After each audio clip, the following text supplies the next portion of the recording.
Salut à tous, j'espère que vous allez bien. Bienvenue dans cette nouvelle vidéo tournée depuis le salon Laval Virtual et sur l'un des stands que je tenais absolument à vous faire découvrir. Je suis chez Clarté pour vous parler de la technologie Laps. Alors Laps, qu'est-ce que c'est? Eh bien, vous allez voir, c'est une techno pour laquelle on peut envisager plein d'usages, mais qui est aujourd'hui surtout mise en valeur dans le cadre du VTubing. Pourquoi pas incarner un personnage 100% numérique pour vous exprimer sur Internet. Et justement, eh bien, pour vous parler de cette solution, je vais retrouver David Cranier de chez Clarté, qui est à l'origine, c'est le papa de cette solution. On bascule, on retrouve tout de suite David qui va tout nous expliquer sur cette solution.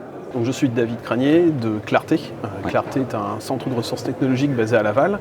Et aujourd'hui, on va vous présenter Laps, en fait, pour Live Avatar Performance Solution, qui est un outil pour piloter des avatars en temps réel.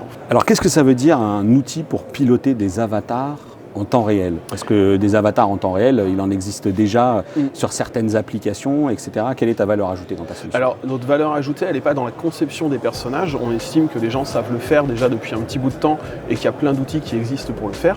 Par contre, nous, on va rajouter une couche pour rendre ça plus crédible. Faire en sorte que notre personnage, quand on l'incarne, les gens ne se posent plus de questions.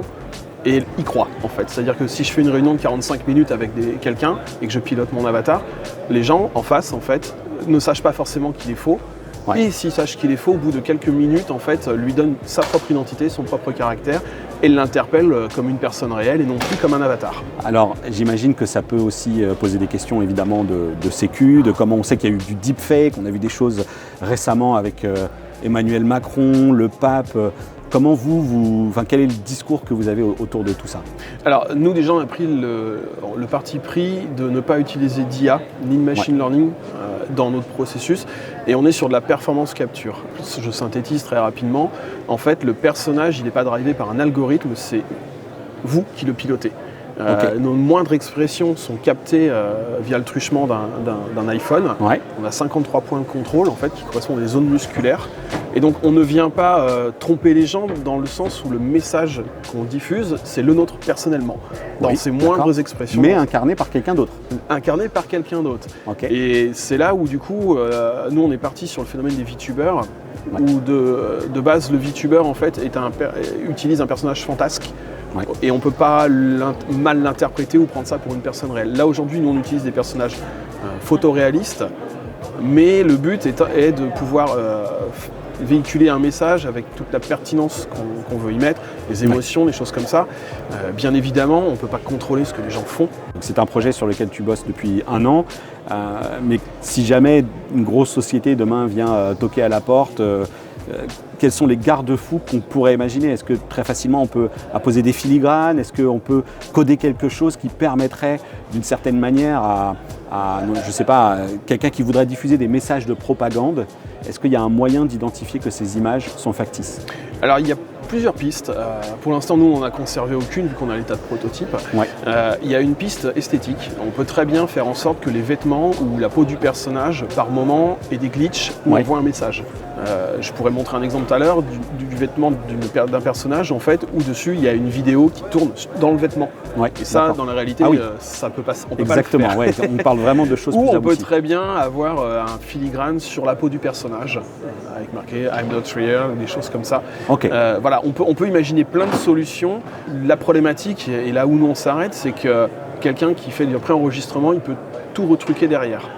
Et là après, ça engage les personnes en tant que telles et ça n'enlève pas le principe que tu connais très bien de vérifier ces informations, de faire attention à tout ce qui est diffusé en fait. Nous à la base, on voit ça comme un outil de liberté d'expression. Avec ça, on est capable de parler de choses qui nous tiennent à cœur, de choses sensibles, de choses drôles, joyeuses, comme des choses plus graves. Avec toute l'intensité émotionnelle qu'on veut y mettre et en même temps en protégeant son identité, ce qui est par les temps qui courent aujourd'hui assez important et assez intéressant puisque je dirais Internet, si on met sa photo très vite on peut se retrouver on connaît le phénomène et donc ça c'est une solution. Là on va en venir effectivement à l'usage, le VTubing, une personne qui se sentirait pas à l'aise de s'incarner elle-même, c'est pour ça d'ailleurs qu'on voit des gens qui ne pratiquent essentiellement par exemple que des vidéos avec de la voix off. Là on pourrait se dire j'assume le fait d'incarner ce personnage secondaire qui n'est pas directement moi et de partager quand même des émotions. Alors comment ça fonctionne du coup? Dis-moi tout maintenant. Je vais pas dire c'est très simple, parce que c'est facile à dire. Parce que ça fait 1 an que tu bosses dessus. En fait, on a développé un setup, on va appeler ça accessible, à défaut de dire low cost, c'est pas complètement vrai. On travaille avec un iPhone, avec le Face ID en fait. On a besoin du capteur Face ID, un ordinateur qui est caché là-bas. Et on le voit d'ailleurs sur l'iPhone en fait vient traquer mon visage. On a 53 points de contrôle. Et je sais pas si on voit le mesh qui est par-dessus. Oui, on voit. Du coup, il scanne mon visage. Alors, c'est pas quand on parle de scanner, c'est uniquement pour les points de contrôle. Hein. Oui. Je ne fais pas une photogrammétrie de mon visage. Et derrière, en fait, tout ça, ça pilote Christian qu'on voit ici. Et qui du coup reproduit mes moindres expressions au niveau du visage. Donc, imaginons si je peux être concentré, joyeux, surpris. En colère, voilà, on peut tout imaginer en fait puisque c'est ma performance en tant qu'acteur, si on veut aller dans ce sens-là. Ça suit effectivement mes yeux. Alors là on voit que le visage, mais on peut piloter l'intégralité du corps avec ce système, avec une combine de motion capture ou des systèmes on va dire plus abordables comme un Leap Motion qui est ici. Ou des systèmes alors à la base d'IA du coup, comme Posai, où on vient poser un autre téléphone. Et en fait, en prenant du recul, il vient je peux piloter mon personnage en conjonction avec le face tracking. Donc on peut avoir des choses avec tes mains, etc. Tout à fait, ouais. Là, l'avantage du face tracking, c'est que c'est très simple à mettre en œuvre. Je peux l'utiliser sur Zoom ou sur Teams. Ce sont des choses que tu as dû modéliser ou finalement tu as créé un espèce de profil type et tu viens greffer ce que tu veux dessus? En fait, c'est exactement ce que tu viens de décrire. J'utilise un profil type. Le but de la solution est qu'elle soit accessible à tout le monde. Donc les gens peuvent utiliser des outils comme MetaHuman Creator ou comme Character Creator ou à la limite créer leur propre avatar s'ils savent le faire. Il faut juste qu'ils respectent une nomenclature pour être compatible avec en fait, nos points de tracking. Et derrière, en fait, c'est une coquille vide. Tu viens plugger l'apparence de ton avatar en fait à notre système. Ça prend 10 minutes, pas plus. C'est très rapide à faire, c'est tout automatisé. Et tu peux du coup incarner n'importe quel personnage. Des personnages du Donc toi, tu as effectivement déjà une belle base de données. Là, je vois que c'est de l'Unreal. On travaille sous Unreal Engine et on va proposer deux solutions. Une solution packagée, c'est-à-dire un exécutable où il y aura une vingtaine ou une trentaine d'avatars préconfigurés. En gros, j'exécute, je branche mon téléphone et je peux directement aller faire ma session en l'espace de 2 minutes en ligne. Ou autrement, j'importe mon personnage d'Unreal Engine et je me crée mon univers de VTuber. Ce qui s'adresse à des gens avec un niveau technique un petit peu plus... Il faut aller... Et ton souhait est d'aller jusqu'à leur proposer ce genre de choses ou quand même pas, ou t'en resteras à la partie avatar? Pour l'instant, on va rester à la partie avatar. Nous, à la base, le but, c'est d'aller défricher. L'ADN même de clarté. Effectivement, donc du coup, il est fort probable que si on trouve des choses hyper intéressantes sur des domaines connexes, on s'y aventure aussi.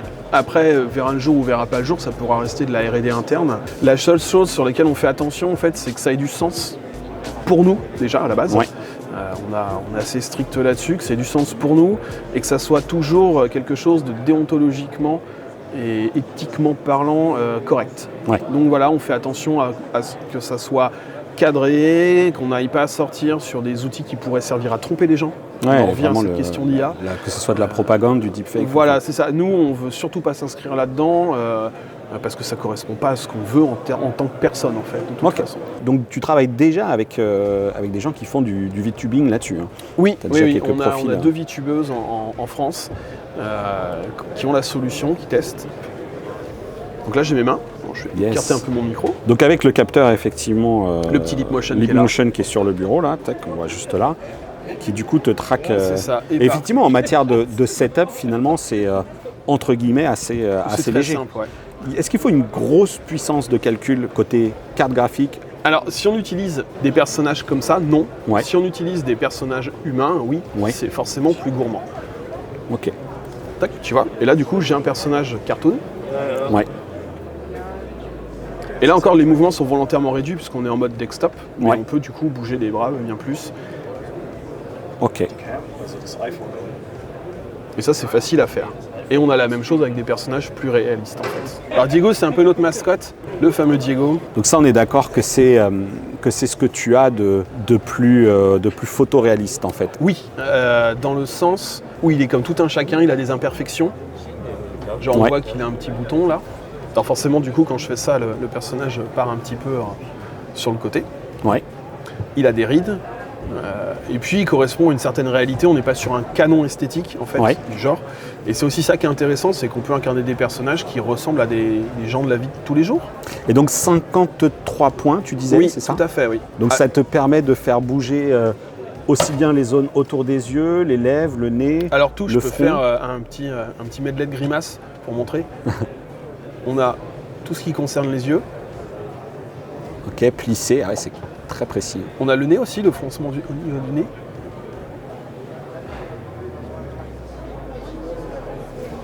Les lèvres, alors je peux les pincer. Ouais.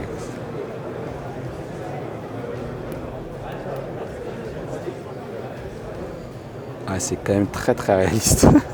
Je reste quand même sur mon idée que ça fait flipper quand même un peu. C'est quand même troublant d'une certaine manière de réalité. Ah, après, tu peux arriver à des choses qui font moins réelles et qui sont assez drôles.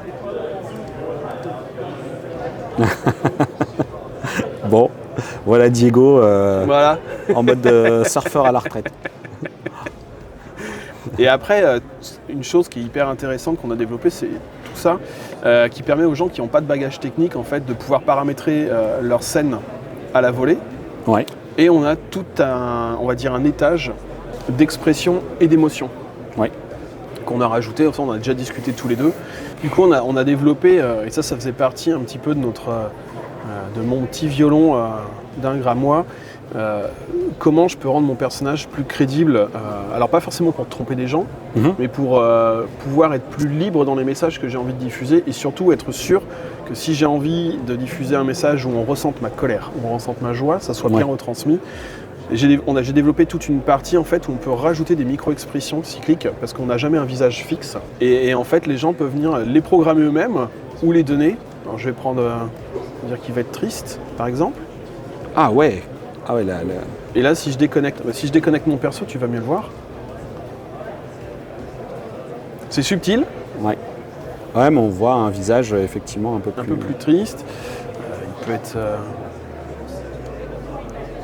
Et là, c'est pas moi. Hein. Ouais, bien sûr. Ouais, là, on voit que c'est du temps réel. Ça ne vient pas altérer ce que moi je peux faire. En fait, ça vient s'additionner. Ouais. Donc, il peut arriver, ça m'est arrivé très souvent, de jouer un personnage qui était triste, alors que moi, je suis mort de rire derrière ma caméra, en fait. Ok. Et du coup, c'est très troublant. Ok, d'accord. Et là, tu pourrais rire et il se passerait rien, effectivement. Alors si, mais du coup, il est quand même triste. Ah oui, c'est ça. C'est un rire, mais il a mal. Voilà. Alors là, en plus, j'ai pas mis à fond. Au début, quand je bridais pas ça, je pouvais vraiment avoir un personnage qui pleure et moi, je rigolais derrière. Et c'est assez intéressant parce que derrière, on peut aussi accentuer notre jeu d'acteur. Ouais.